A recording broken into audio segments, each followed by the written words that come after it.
Greetings and welcome back to room 303 in Freshman English. We turn in your hymnals now to page 8081, and we'll now be looking at the Aidoo text, The Girl Who Can. We're going to start though by first of all at 2b. Let's put it in our annotations now. At 2b we are focusing again on narrative point of view, POV. Not to be confused with point of validation. That's terminology we use in 303. We're talking about writing and how we prove things. Point of view means how the storyteller tells the story. From what perspective? For example, if you tell the story about a car wreck and you witnessed the car wreck and you said, I saw the car run through the stoplight, blah, blah, blah, I, first person perspective. On the other hand, if you simply tell the story from without you being involved in the storytelling, we call that third person. If you let the reader know, as you tell the story, what people in the story were all thinking, we call that omniscient. Omniscient just simply means capable of knowing everything. That's all that fancy word means, okay? If, on the other hand, the only person who you let us know about their thoughts is the driver of the car, but all the other people in the story, we don't know anything about their thoughts, we call that a limited third-person perspective, okay? So, in our story here, The Girl Who Can, we're going to pay attention in the same way that we were working with Cynthia Ryland's text checkouts. We're going to pay attention now, and we're going to compare literary works. Number 2, and this is huge, so we want to write it down. Also, at 3a, we are comparing these two texts from the cultural perspective, especially as it relates to views of women. Okay? And so we'll have something to say about that as well when we finally finish the text. The Girl Who Can. By the way, let's say a quick observation at 2b. Titles matter.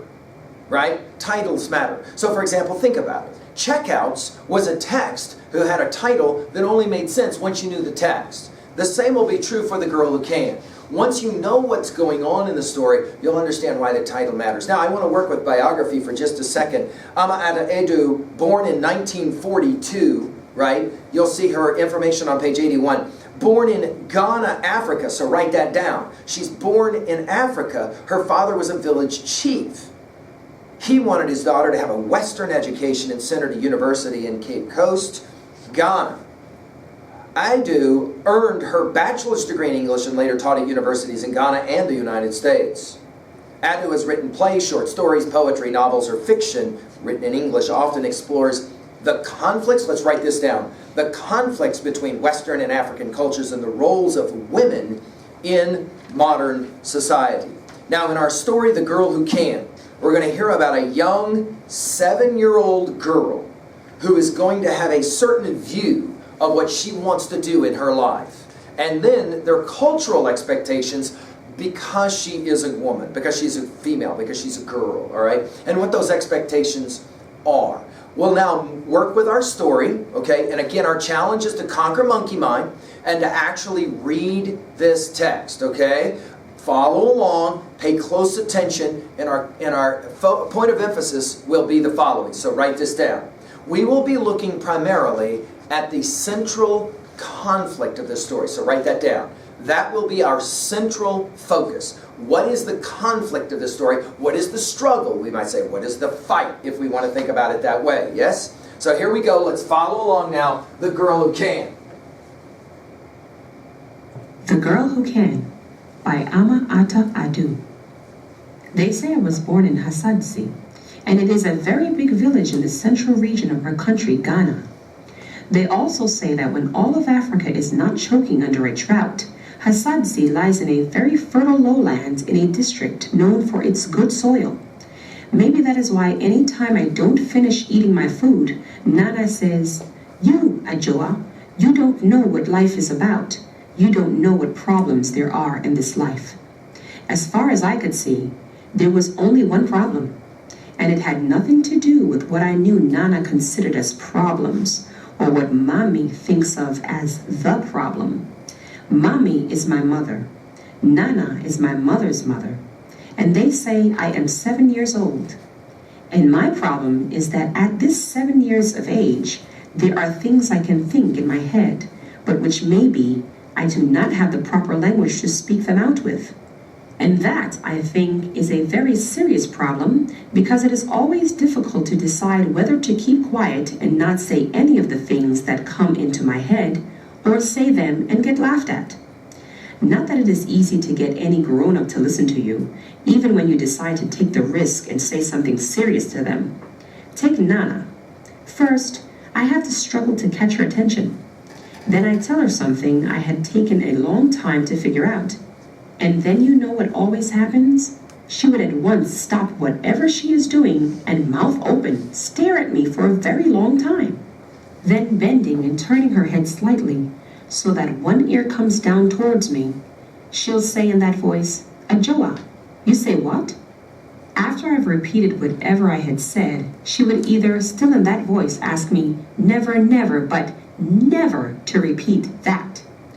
Or she would immediately burst out laughing. She would laugh and laugh and laugh until tears run down her cheeks, and she would stop whatever she is doing and wipe away the tears with the hanging edges of her cloth. And she would continue laughing until she is completely tired. But then, as soon as another person comes by, just to make sure she doesn't forget whatever it was I had said, she would repeat it to her. And then, of course, there would be two old people laughing and screaming with tears running down their faces. Sometimes this show continues until there are 3, 4, or even more of such laughing and screaming, tear-faced grown-ups. And all that performance for whatever I'd said? I find something quite confusing in all this. That is, no one ever explains to me why sometimes I shouldn't repeat some things I say, while at other times some other things I say would not only be all right, but would be considered so funny they would be repeated so many times for so many people's enjoyment. You see how neither way of hearing me out can encourage me to express my thoughts too often? Like all this business to do with my legs, I have always wanted to tell them not to worry. I mean Nana and my mother. It did not have to be an issue for my two favorite people to fight over. I didn't want to be told not to repeat it or for it to be considered so funny that anyone would laugh at me until they cried. After all, they were my legs. When I think back on it now, those two, Nana and my mother, must have been discussing my legs from the day I was born. What I am sure of is that when I came out of the land of sweet, soft silence into the world of noise, the first topic I met was my legs. That discussion was repeated very regularly. Nana. You know, Kea, I think, my God, that your very first child is female. But Kea, I'm not sure about her legs. And Nana would shake her head. Mommy. Mother, why are you always complaining about Ajoa's legs? If you ask me. Nana, they are too thin, and I am not asking you. Nana has many voices. There is a special one she uses to shut everyone up. Some people have no legs at all, my mother would try again with all her small courage. But Ajoa has legs, Nana would insist, except that they are too thin and also too long for a woman. Kea, listen. Once in a while, but only once in a very long while, somebody decides, nature, a child's spirit mother, an accident happens, and somebody gets born without arms or legs or both sets of limbs. And then let me touch wood. It is a sad business. And you know, such things are not for talking about every day. But if any female child decides to come into this world with legs, then they might as well be legs. What kind of legs? And always at that point I knew from her voice that my mother was weeping inside. Nana never heard such inside weeping. Not that it would have stopped Nana even if she had heard it, which always surprised me, because about almost everything else apart from my legs, Nana is such a good grown-up. In any case, what do I know about good grown-ups and bad grown-ups? How could Nana be a good grown-up when she carried on so about my legs? All I want to say is that I really liked Nana, except for that. Nana. As I keep saying, if any woman decides to come into this world with her two legs, then she should select legs that have meat on them, with good calves, because you are sure such legs would support solid hips. and a woman must have solid hips to be able to have children. Oh, mother. That's how my mother would answer, very, very quietly. And the discussion would end, or they would move on to something else. Sometimes, Nana would pull in something about my father.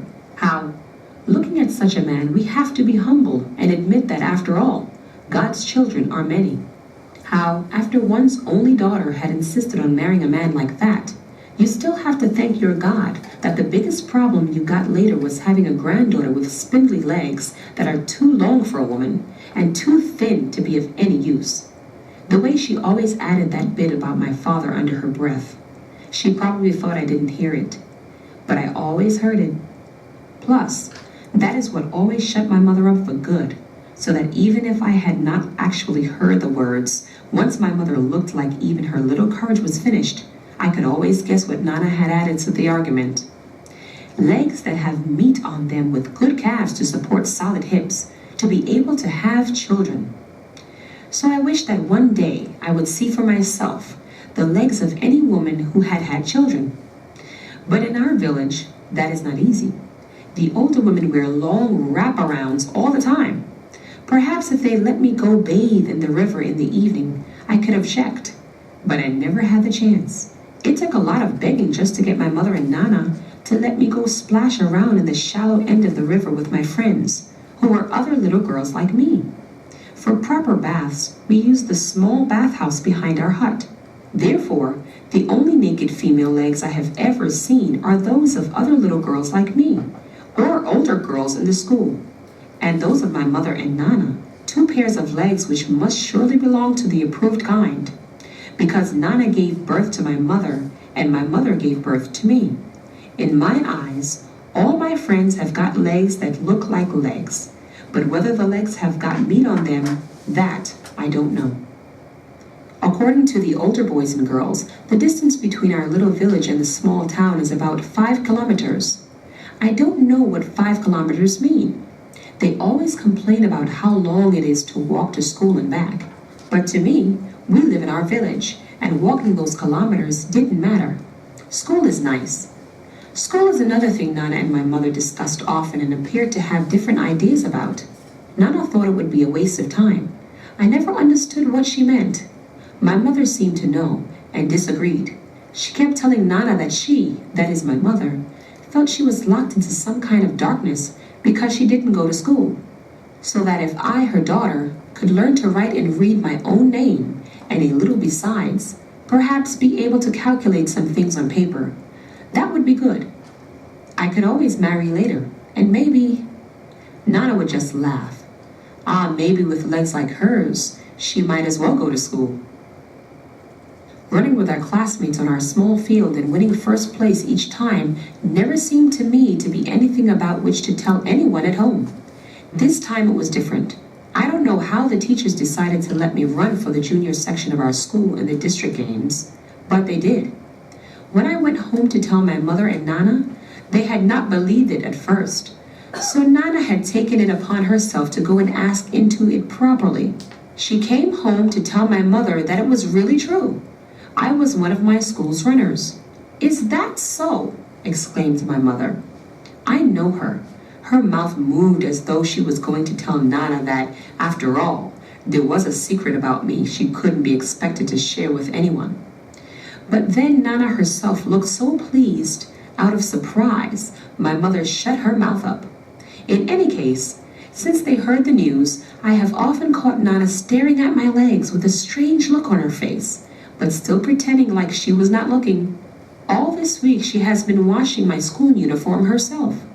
That is a big surprise. And she didn't stop at that.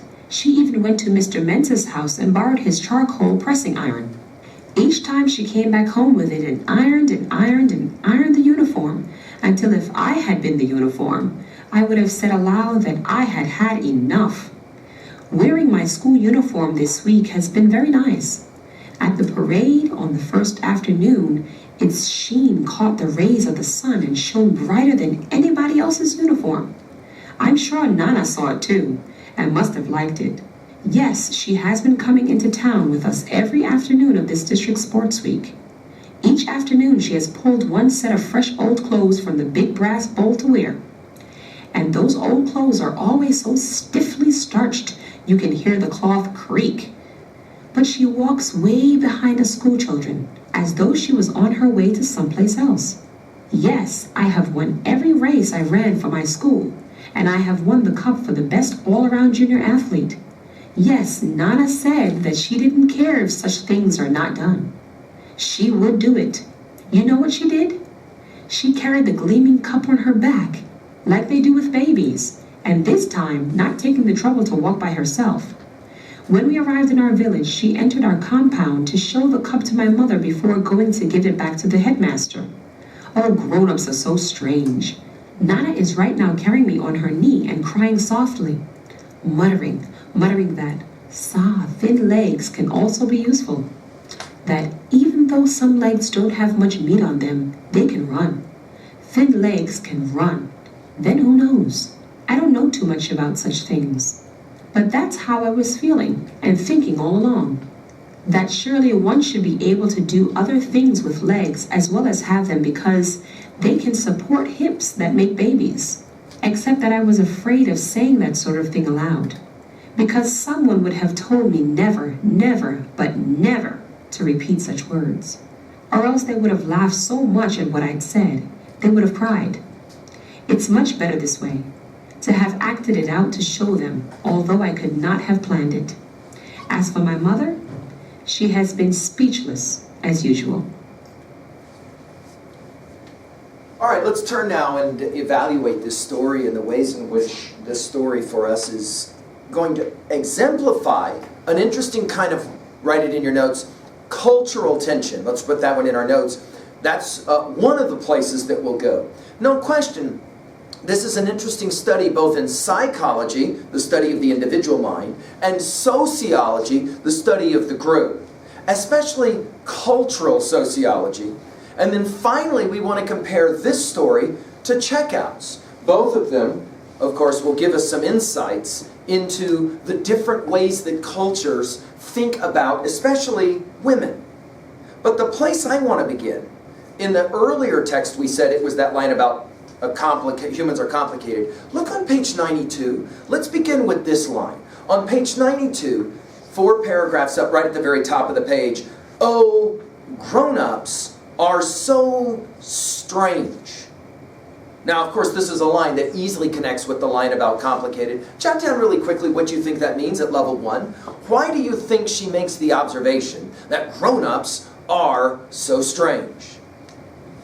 Now, this is a question about the title. Let's begin, but before we begin, let's ask, if you wanted to name this text, not The Girl Who Can, but another title, what would that title be for you and why? Jot it down really quickly. What would be a title that would work for you with this story other than The Girl Who Can, right? Many students have pointed out that probably a good title would have something to do with legs, because this is a story about legs. Although strangely, legs in regards to what? Well, here now we're ready to begin to invest in a closer study of the text. Again, hey, I'm trying to help you learn how to read closer. Look at the opening lines of the story. Go back to page 87 really quickly. Notice the brilliance of the way that Aidoo is able to introduce for us the tension that is going to be an important part of the struggle or the conflict of the story. They say that I was born in Hazadoza. And then a little bit later in the next line, they also say, and then a little bit later, they say I'm 7 years old. Jot down what's significant about this they say thing happening over and over again. By the way, we're making a to be observation, aren't we? Right away we realize point of view, for us this is simple, right? Point of view, the minute that you see that first person pronoun I, you know that the person in the story is the person telling the story. That's first person point of view. But I'm more interested in the they. They say, I'm 7 years old. Who is the they? And why is this a construction that this writer keeps using over and over again?